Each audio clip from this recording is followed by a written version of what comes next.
Now this is the first Realme phone in a long time that feels different. Not the trying too hard kind of different, but okay, Realme, I see what you're doing there. Kind of different. And the reason for that is Realme is definitely taking risks in the form of this interchangeable camera module, which you can basically change to be a circular one or a square one. But more importantly, you also have the new Ricoh collaboration, which is pretty interesting, but the price.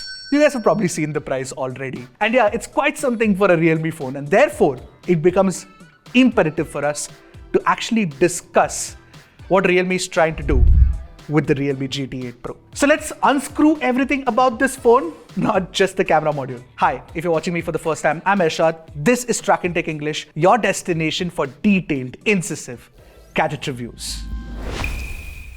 The first thing that I want to talk about on the Realme GT 8 Pro has to be the interchangeable or swappable camera modules. By default, you get the circular one, but apart from that, you have a square option. You have one that looks like this, and I really like this color, by the way. Or if you don't want to use any module at all, you can just rock it completely naked. And it's called a mecha robot looking design. I like the rocking naked look, honestly. It does look pretty awesome. And to change this, it's pretty simple. You get the Torx screwdriver inside the box. There are 2 T4 screws for each camera module, and you can just, unscrew them and replace them. It's simple. Now, it might look pointless to some, and there is no added utility either, but it's fun. It's whimsical. I wouldn't say it's gimmicky. I kind of like it. It feels like Realme is actually listening to nothing and trying to make tech fun again. Alright, now for the rest of the design, on the back you actually have fiberglass, just like you had with the OnePlus 15, especially on the white variant. But I like the OnePlus 15, which has a glass variant as well. This one doesn't have a glass variant. You also do get flat sides as well. Again, the designs across all these phones, Realme, Oppo, OnePlus, has started to morph into one another, and they just look very similar to each other. Now, in terms of thickness and weight, it is very similar to the OnePlus 15, so the in-hand feel also feels largely similar, and the ergonomics are largely fine too, except for the fact that the white variant of the phone is kind of slippery, which is not too much of a problem since you get a case inside the box and you can just slap that on. I would have liked for the case to be color coordinated, and there's one problem over here is that if you actually use one of the other modules like a square one or like this one, you do not have a case that matches it. The case only has a circular camera cutout, so you'll have to buy a case separately for that. Now, in terms of ports and buttons, you do get a power button and a volume rocker. You do not have any extra plus key or snap key. You also get stereo speakers. You get an infrared blaster, which is nice. You get mics, which is pretty cool. You get a Type-C 2.0 port only, which is definitely a letdown on a phone that costs this much. It should have been Type-C 3.2. And apart from that, you also get IP69 rating on the phone and Corning Gorilla Glass 7 eye protection on the front. So the cost cutting has happened with the glass protection and the Type-C port. But overall, design-wise, I like it. Now, the Realme GT 8 Pro has a 6.79-inch BOE Q10 Plus panel. This is a 10-bit panel with 2K resolution, and it can reach a peak refresh rate of 144Hz in certain supported games. By the way, the display doesn't have LTPO technology. It's an LTPS panel, which means that it can refresh anywhere between 3060, 90 and 120, but we rarely ever saw it go down to 30, by the way. And the panel can also get really, really bright. You can reach a peak brightness of 7000 nits at a 1% APL, and the HBM brightness also can go up to 2000 nits, which means that when you take it outdoors, it's plenty bright. HDR video playback is supported on both YouTube and Netflix. On Netflix, you do get support for Dolby Vision as well. Now, the HDR tuning and the gradation has been done exceptionally well. I really like it. In fact, even within the settings of the display, you do get the Pro Color mode, which means that you can get closer to neutral colors as well. In fact, the red skin problem that we noticed in the OnePlus 15's HDR video playback, that's not a problem with the Realme GT 8 Pro. The quality of the panel itself and the color accuracy is pretty good. And I'm sure that the bezel nerds out there might have noticed that the bezels on the Realme GT 8 Pro's display are not the slimmest in the market right now, at least among the current crop of flagships. But honestly, if you ask me, I don't really care too much about the bezel size. It's pretty slim and, it doesn't really bother in daily usage. As for the haptic feedback, you get the same motor as the one that you get inside the OnePlus 15, so it's good, but not the best. You do also get an ultrasonic in-display fingerprint scanner, and the stereo speakers do sound loud and clear. In fact, take a listen to it right next to the OnePlus 15 and let me know which one you prefer in the comments.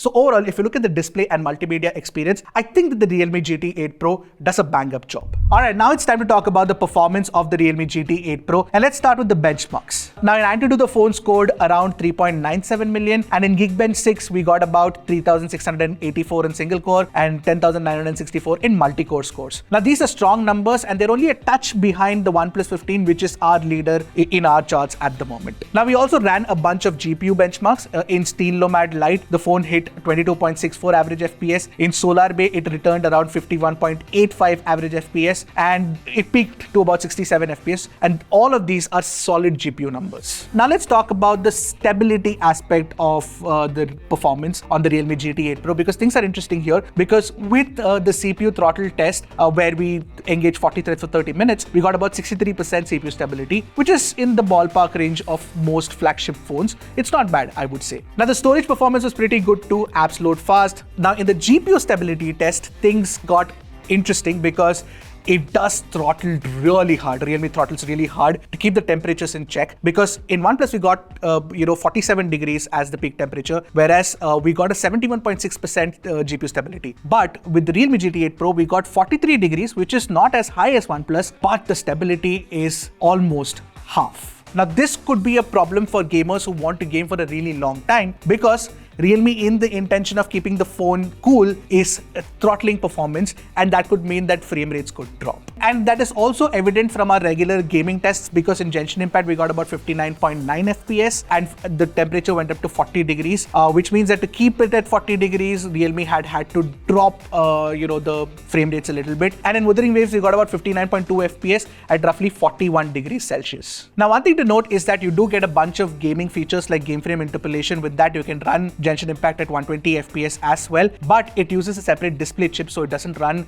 without touch delay input delays, which is not a problem with the OnePlus 15. But native level 144 FPS is possible on both COD and BGMI, which is good. Now overall, the Snapdragon 880 Gen 5 inside the Realme GT 8 Pro has been tuned for short bursts of performance, but if you want sustained gaming performance, I feel like the OnePlus 15 does a better job. The battery life is pretty good on the Realme GT 8 Pro. You get a 7000 mAh silicon carbon battery. It's a split cell battery, and you can get up to 9 hours of screen on time, or slightly more than that with the phone. And you also get a 120 watt charger inside the box, and that takes about 37 minutes for a full charge, which is fantastic. And you also get 50 watt wireless charging for your convenience. Of course, you'll have to buy the charger separately. Now what I like about the Realme GT 8 Pro is that unlike previous Realme GT phones, it does have a focus on cameras this year, including a very interesting addition to the hardware. So the primary is a 50 megapixel camera, and it's the same 1.1.56 inch sensor, and the ultra wide is also a 50 megapixel ultra wide angle camera. The selfie is a 32 megapixel selfie camera, but with no autofocus. Now the telephoto or the periscope is one where Realme has used a 200 megapixel Samsung HP5 sensor, and that's an interesting move for sure. But let's take a look at how it performs in real life, including what that Ricoh branding brings to the table. The primary camera photos in daylight especially looks sharp and clean. Now just like the OnePlus 15 and the Oppo Find X9 Pro, with the Realme GT 8 Pro and its primary camera, you can actually shoot 26 megapixel shots now in the high-res mode, which means that you do get ample amount of details in daylight, whether you're shooting in 12MP or 26MP. But one of the things that I noticed while checking the samples is that the 26 megapixel shots do have some aberrations in them, especially when you're shooting HDR shots and there is multi-stacking involved. There is a little bit of bloom that you will notice, and some chromatic aberration as well. Also, the color processing is very contrast heavy this year, and therefore the colors tend to look deeper than normal. Not necessarily a problem, it's a kind of look that some people might prefer and some people might not. Then there's the Ricoh GR mode. This is a special mode. You get fixed focal lengths like 28mm, 35mm, 40mm and 50mm. You can choose manual or autofocus, which is nice to have the control in your hands. You also get a few film style color modes like positive film, negative film, mono, high contrast, black and white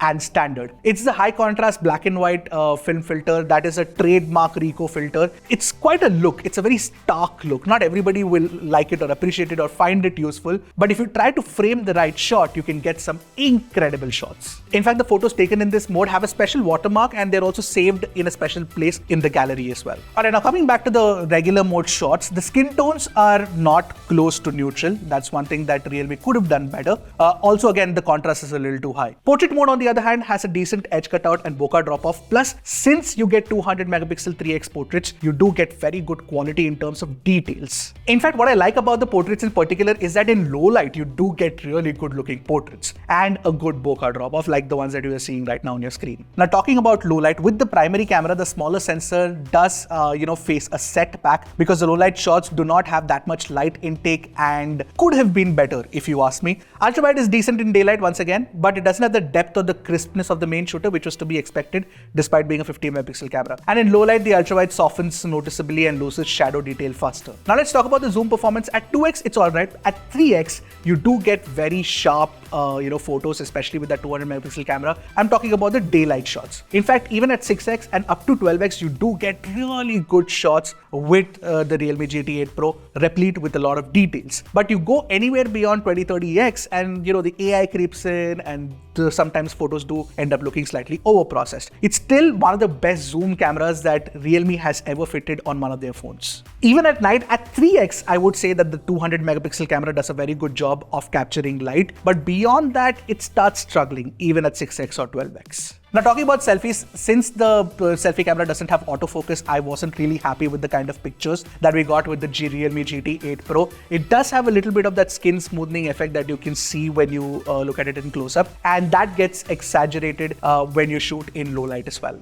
Video is one area where Realme GT 8 Pro has definitely leveled up, because now you can shoot 4K 120 FPS videos using the primary and the telephoto camera, and of course with the selfie and the ultra wide angle camera, you can shoot 4K 60 FPS videos, and of course you can also shoot Dolby Vision 4K 60 FPS videos using all the cameras in the stack. But 4K 120 FPS Dolby Vision videos are possible using the primary and the telephoto. But more importantly, you can also shoot log videos at 4K 120 FPS. In fact, with the Realme GT 8 Pro, you can also shoot 8K 30 FPS videos, which is a capability that OnePlus 15 doesn't offer. Now, for the most part, when you're recording videos with the phone in daylight, you do get very good quality, and even the Dolby Vision videos that are recorded do look very good too. But in low light, it does take a dip in quality, especially with the primary, the ultra wide, and the selfie. The telephoto, on the other hand, does a fairly decent job in low light videos. See, overall, I would say that the Realme GT 8 Pro has the best camera experience that we've had on a Realme GT lineup of phone. It's fun, it's versatile, and that 200 megapixel camera, telephoto camera is a good addition. But